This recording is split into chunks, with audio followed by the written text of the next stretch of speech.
All right, everybody, welcome back to the #1 television program in the history of the entire universe. I am Brian Lee Durfee, author of The Forgetting Moon, The Lonesome Crown, and The Blackest Heart, all three books published by Simon & Schuster's Saga Press. Today I am going to be reviewing House of Chains by Steven Erikson, book number 4 in the magnificent Malazan Book of the Fallen epic grimdark fantasy series. Now I've got all of the series, all of the 10 books in hardcover here. I've got all 10 books in mass market paperbacks. And we've also got there's a couple of other books in the series, like this is some prequel stuff here and some other things here. So there's a few books in the series. I got them all. But today we're talking about book number 4, House of Chains. So before we get into the book review itself, let's review the book covers, because you know I love graphic design and book cover illustration. So with the original first edition hardcover, we've got this great painting by Todd Lockwood of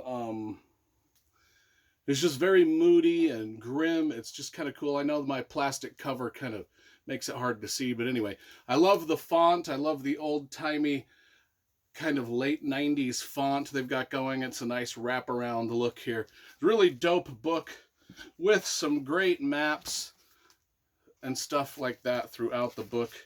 Page after page of maps. Just really cool. Now let's look at the paperback. This is the mass market paperback with an equally as good cover by the illustrator Steve Stone. And, you know, Todd Lockwood did all the hardcover work. Steve Stone did all the paperback stuff. So anyway, this has got a really cool all these big dogs. It's like they're rocks. They're dogs carved out of rock. They're just huge because you can see the little dudes down here. It's pretty cool. I actually like both covers about equal. I don't think I've got a favorite or one or the other. I might like this image a little better than this image, but I like this font better than the font that's on these. Anyway, let's just talk about the book now. So we shall hold up the book here as I speak. All right, where do we even start with Malazan Book of the Fallen? Well, we start with book 1, which is Gardens of the Moon, and I did a review of Gardens of the Moon.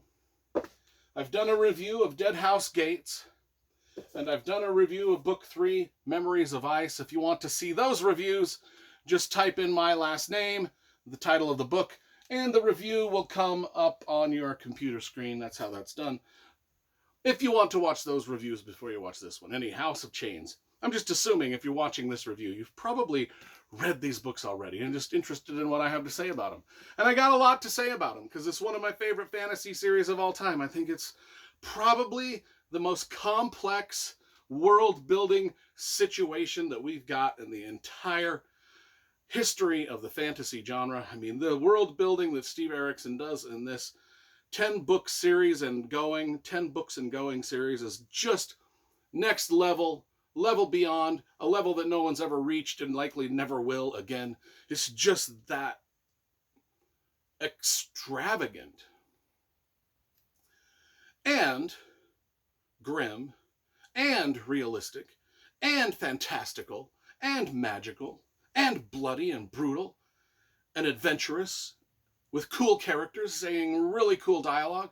It's got everything you could want in a fantasy series. The first 300 pages of this book are going to throw you off a little bit, because for the first 3 books we've been kind of dealing with a set of characters and following them around. And then the first 300 pages of this book, we jump back in time quite a ways, generations back in time, and we're presented with a whole new set of characters. So it's kind of like a novel within a set of novels. Well, like a short novel within a set of long novels. But it talks about a character named Karsa Orlong, It takes place, like I said, generations before. Oh, one of the things that I noticed about Karsa Orlong is he has something called a bloodwood blade.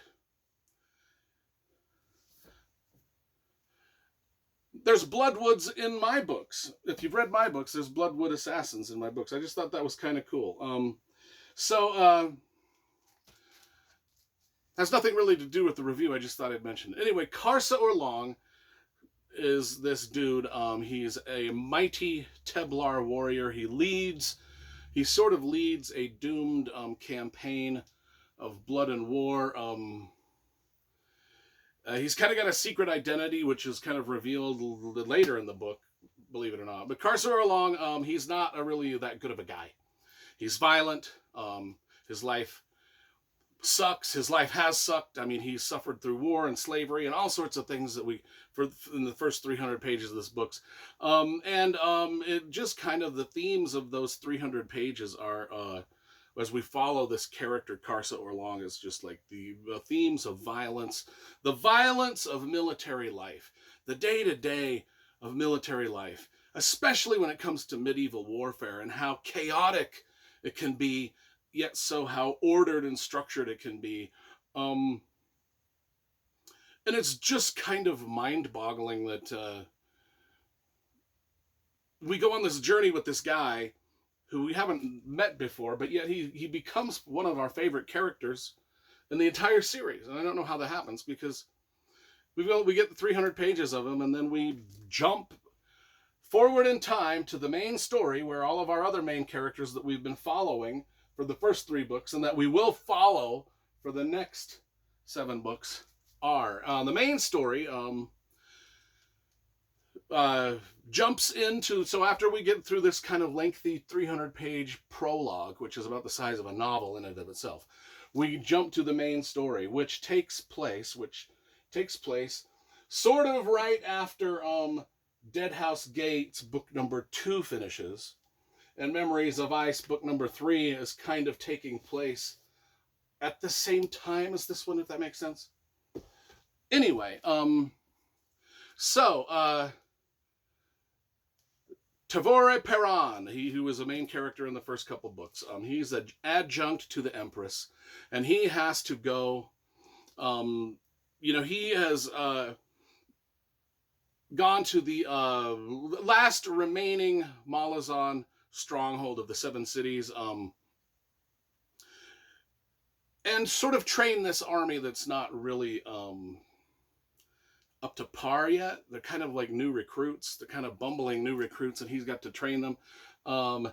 There's 12,000 of them. He's got this new command, and he's got to turn these raw recruits into real fighting men. And so we get that kind of a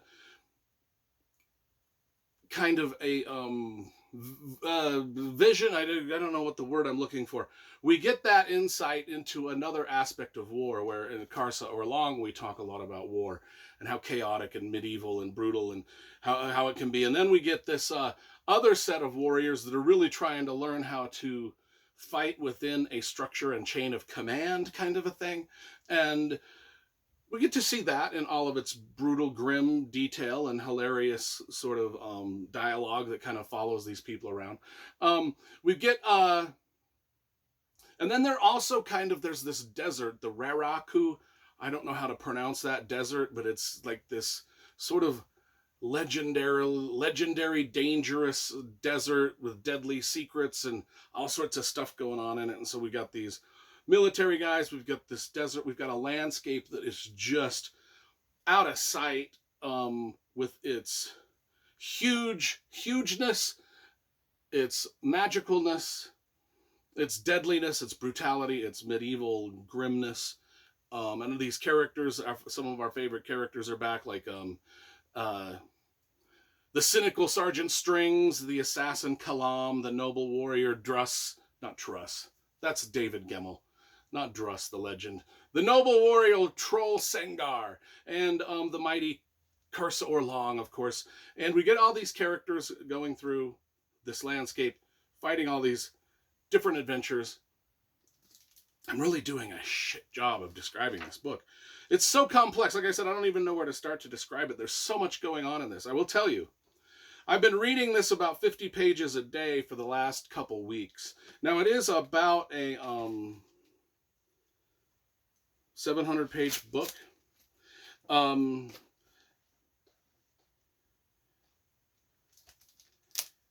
It's just cool. I don't know what else to say about it. I mean, I can't really... There's so much going on that you just can't really say a whole lot about what's going on without giving away spoilers. Although there really are no spoilers to give away, because it's like a slice of life. The plot is... The way I'm describing this book is the way most people feel as they're reading it. They just are kind of like, I don't quite know what's going on in this all the time, but I like it. I like the prose. I like what's happening. I like what the characters are saying. I really have to work to figure out what's going on. This is not an easy breezy, fun, quick read like I'd say the Dresden Files or something would be. This is, I mean, you got to concentrate on this. And even with concentrating on it, you're still going to be lost. And this is the second time I've read this, and I'm still kind of like, not really knowing what is absolutely 100% going on in these books. But I'm drawn to them, and I love them. And there's cool set pieces and cool set pieces of dialogue, and different things are happening at different times. It's like if you have this world. The whole series itself, it's like if you have this world, and there's war taking place on every continent and every city of the war. And then what happens is you read a history book of this, and you just get snippets of all over the place. It's kind of what these are. That was a shit way of describing it too. Anyway, House of Chains, Steven Erikson, probably gets, I would say, a 9.5 out of 10. Just an absolute wonderful, confusing, gloriously complex book about really cool, hard to figure out characters doing lots of different things. That's the stupidest review I've ever done.